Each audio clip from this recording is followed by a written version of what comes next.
যারা টাকার পেছনে দৌড়াও তাকায় দেখ, হাদি রাস্তা দিয়া হাঁটে, মানুষ এসে টাকা হাতে দিয়া দেয়।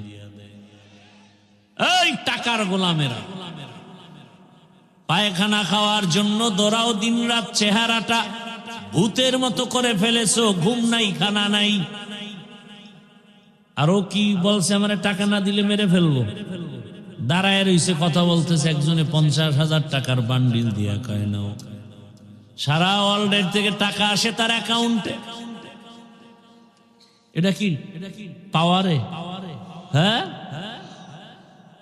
যুবকের শিক্ষা নেওয়া দরকার। যারা সারা রাত মোবাইলে আকাম করে জীবনকে ধ্বংস করতেছে। টাকা তোর পেছনে ঘুরবে, তুই কেন টাকার পেছনে ঘুরবে? মানুষ কলিজা দিয়া টাকা দিস, কথা ঠিক না? গোটা দুনিয়া তাকায় ছিল, এরে আমার কলিজার যুবক,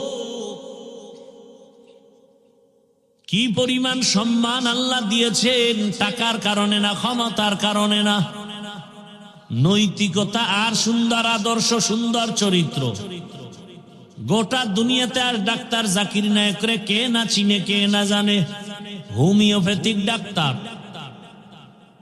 টাকার গরমে কেউ চিনে না, ক্ষমতার গরমে চিনে না, একমাত্র সুন্দর চরিত্র আর নৈতিক আদর্শের কারণে তাকে স্যালিউট করে, সবাই সম্মান করে। কথা ঠিক নেই? আমিও চাই তুমি যুবক হাদির মতো দাঁড়াও আর হুঙ্কার দিয়া বলো, মৃত্যু জীবনে একবার হবে, তবে শাহাদাতের মরণ চাই। কোন বেঈমান আর নাস্তিকের কাছে মাথা নত করে মরতে চাই না। ভয় পাইতেছ না? তোরা 100 যুবক স্লোগান দিলে কোন পৃথিবীর কোন মাস্তান সামনে দাঁড়াইবে সেই সাহস আছে?